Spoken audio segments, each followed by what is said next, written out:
Salut à tous, très bienvenue sur ma chaîne YouTube et pour un nouveau tutoriel. Alors aujourd'hui, nous allons voir un tout nouveau crypteur qui est tout fraîchement sorti des lignes de code.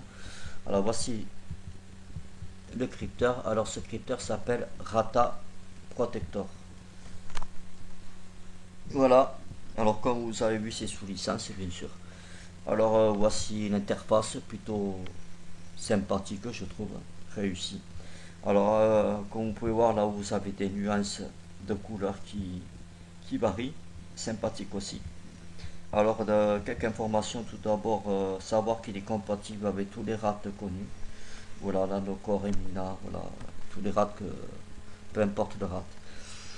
Voilà, alors, deux, trois informations sur la personne qui l'a codé, puisque voilà, j'ai la chance de connaître la- le codeur depuis quelques temps, quelques années, on va dire même. À l'époque, il avait fait un crypteur qui s'appelait Siana Protector. Voilà, pour parmi vous, Siana qui ont connu. Voilà, c'était un très bon logiciel, voilà, très suivi. Parce que la plupart des crypteurs, vous remarquerez que si vous allez sur Hackforum, voilà, c'est pas qu'ils sont pas bien, les crypteurs, mais le problème qu'il y a, c'est que quand c'est défudé, les mecs ils mettent des plombes à refuder quoi. Des fois ils attendent que ce soit détecté par 10 antivirus, voire plus. Vous voyez, comme Trophée Cryptor, là, en ce moment, voilà, il a pas mal de problèmes. Il est détecté par 11 et la personne, vous avez beau lui écrire, ouais, refus de refus de. Voilà, quoi. Il met du temps et pendant ce temps, vous perdez des bots et vous perdez de l'argent. Tandis que celui-là, il n'y aura pas de souci parce que celui-là, déjà, il a un auto-refus. Donc, ça veut dire que s'il y a une détection, automatiquement, dans les 20 minutes, une demi-heure, c'est refuté. Donc, voilà, c'est plutôt intéressant, quoi. Et je vous invite à le tester, d'ailleurs, c'est ce qu'on va faire tout de suite. Alors, moi, j'utilise un serveur Emina Monitor, voilà, qui est déjà créé. Voilà, alors on va chercher notre serveur. Voilà, tac, tac. Alors là, cette partie du bas, c'est la partie pour binder votre client. Alors là, vous allez sur Add, vous allez chercher votre programme, à binder. Mais juste avant, en fait, vous faites clic droit, vous faites 11. En fait, pourquoi cette option? Parce qu'en fait, ça va permettre, c'est-à-dire que si vous bindez votre virus à un jeu, au reboot, le jeu ne va pas se relancer, vous voyez. Donc n'oubliez pas d'appuyer sur 11 et après vous allez sur Add. Add, vous allez chercher votre jeu à binder ou votre application Windows ou un logiciel, voilà, tout ce que vous voulez. Voilà. Surtout n'oubliez pas cette option là parce que bon, c'est pas mal. Voilà. Ensuite, vous allez sur Setting, vous cliquez, vous mettez sur ce mode là, vous cliquez là et vous cliquez là. En fait, ça va bypasser, cette option va permettre de bypasser votre antivirus.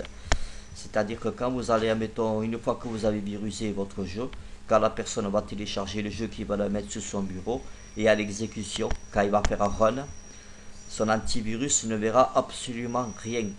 Et c'est ça qui a de bien, parce que moi j'ai testé pas mal de crypteurs, et croyez-moi que des crypteurs, j'en ai eu beaucoup sur ma machine.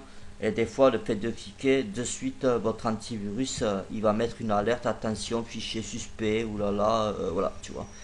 Tandis que là, voilà, c'est nickel, vous pouvez faire le test et vous verrez que ça marche parfaitement bien. Alors, une fois qu'on a été à option, alors vous êtes là, on va à option. Là, vous cliquez sur les trois champs. Là, c'est pour le délai d'exécution du virus, le temps de secondes, tout ça. Bon, moi, j'en mets pas. Après, ça, c'est pour bouffer l'extension. C'est-à-dire, je sais pas, une image en .jpg ou ce que vous voulez. Voilà. Alors après, vous allez à protection. Là, vous cliquez sur tous les champs.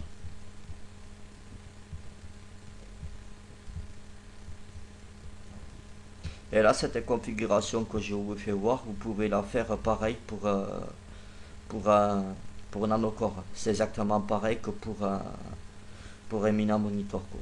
Ou d'autres rats. Parce que bon, comme j'ai dit au début du tuto, c'est compatible, le crypteur est compatible avec tous les RAT, quoi. Donc voilà, vous n'aurez pas de problème par rapport à ça.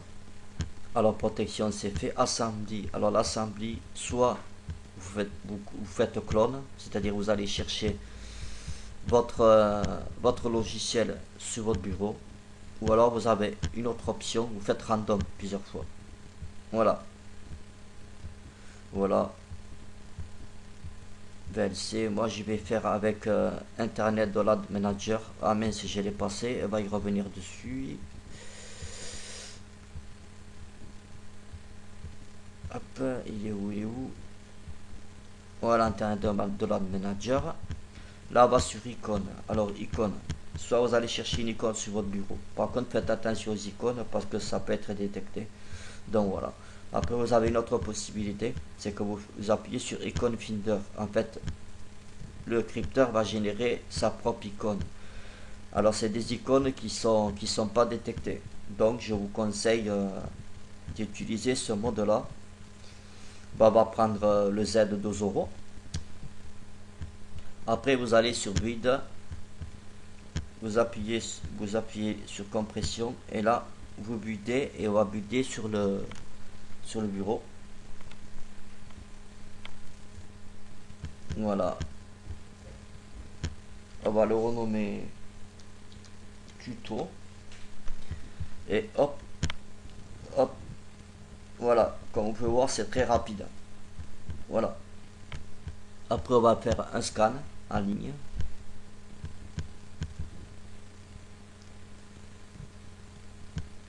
Hop, et voilà. Et là, on scanne. Alors, le temps que ça scanne, je vais vous parler du prix. Alors, le prix, c'est 35 € par mois. Voilà. Et voilà, je trouve que ça les vaut vraiment. Parce que comparé certains prix qui sont faits sur Arc Forum, vous n'avez pas le choix parce que ils vous donnent. Voilà, comme vous pouvez voir, c'est fluide. Voilà. Alors, comme je disais, c'est 35 € par mois. Peut-être qu'il y aura certains prix. Voilà, voilà, voilà. Si vous arrivez dans les premiers, je pense que voilà, il y aura un prix. Peut-être que ce sera aux alentours de 32 €. Voilà, on pourra s'arranger, quoi. Voilà. Alors, comme vous pouvez voir, c'est fluide. On peut même se connecter carrément sur le site où on a scanné. Vous voyez? Voilà, c'est clean partout. Voilà, c'est clean partout. Alors pour les paiements, c'est en BTC pour l'instant, mais je pense que ça risque à varier. Il risque à avoir PayPal. PayPal, je crois pas, parce que PayPal, il y a beaucoup de problèmes par rapport à PayPal, parce que voilà, il y a des petits carotteurs qui s'amusent à mettre des litiges alors qu'il n'y a pas lieu, quoi. Juste pour emmerder les gens. Et maintenant, PayPal, voilà, c'est pas top, quoi. Il vaut mieux BTC. BTC, c'est pas mal. Ou alors, je vous dis que peut-être qu'il y aura d'autres moyens de paiement, mais pour l'instant, bon, voilà. Voilà, voilà, c'est tout ce que je voulais dire. Voilà, alors, je vous mettrai mon Skype à la fin de la vidéo. Voilà. Si vous voulez le voir, je vous ferai un partage d'écran. Je vous montrerai que il fonctionne très bien, comme dans le tuto. Comme ça, ouais. Voilà. Écoutez, ben, je vous dis à très très bientôt pour un tout nouveau tuto. Et surtout, n'hésitez pas à me faire une demande. Voilà. Voilà. Alors, perso, moi, je vous le conseille. Voilà. Écoutez, ben, je vous dis à très bientôt. Salut à tous.